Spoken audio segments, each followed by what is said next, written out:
Hi, folks, and welcome back to the Star Wars Library, where Star Wars is in print. And today we get to talk about a very interesting and very controversial Star Wars book. Uh, and I just want to open this up with a quote from Mark Hamill. Maybe he's Jake Skywalker. He's not my Luke Skywalker. And that is played out here in the novel by Vonda M. McIntyre, The Crystal Star. One of, if not the most hated Star Wars EU books, maybe even just Star Wars novels in general. This is an interesting thing. There are some people who hate it, some people who really like it because it's so bad. Some people genuinely have interest in it. Um, it's very interesting here. But anyways, this came out in 1994, and this takes place in 14 ABY. So let's talk about this novel here. So, Han and Leia's kids, Jason and Jaina, and Anakin Solo, are kidnapped again. Surprise! Now, that is a very common thing in the Star Wars Expanded Universe. The kids get kidnapped, the kids are targeted. I get it. They're strong in the Force. Their parents are big deals in the New Republic, but it's as time went on, it became a very tiresome and annoying plot trope. In fact, we'll even still see that in the Young Jedi Knight series a couple times. So it's just like, fine, whatever. They're captured by on Monto Kodra by a man named Hether. So Princess Leia and Chewie with R2D2 will set out to rescue them. So meanwhile, the other plot of this book is Han and Luke and C-3PO are on a mission to Krishish, I think. Station is I think is what it's called, to look for a group of Jedi who went missing on a mission. Luke's doing this, Han and 3PO are going with him. So a nearby star is freezing and into this crystal, and it's becoming a crystal star, hence the name of the book. So it causes Luke's power in the Force to be diminished and basically prevents any contact communication-wise through the Falcon to Leia. So, when that being said, enter Waru. Waru is a golden-plated alien from another dimension, and he can heal, and he has a secret cult. Ooh. So, in this, ghostlings are introduced, which ironically, and we'll talk about it eventually, they're an interesting concept, but what really, I think, fleshed them out for me, ironically of all things, like I said, we'll talk about it later, is Dave Wolverton actually fleshed them out in his Star Wars Episode 1 adventures. I believe it's called Anakin Skywalker and the Ghostling Children. I'd have to look at my shelf. But anyways, of all books, right? It's a kid's adventure tie-in, Episode 1.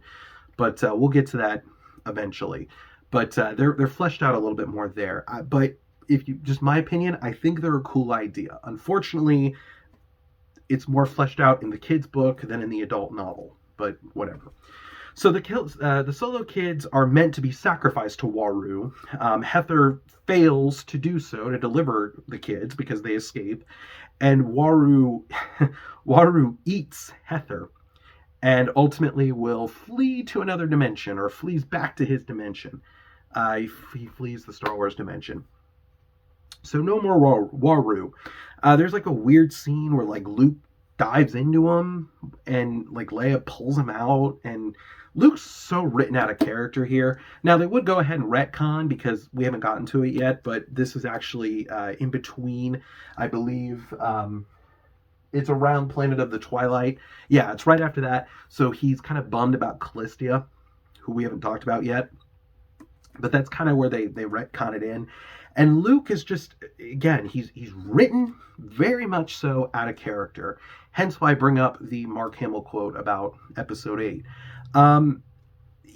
This is bad. This is bad. And it's terrible. And it doesn't feel like Star Wars. Luke doesn't feel like Luke.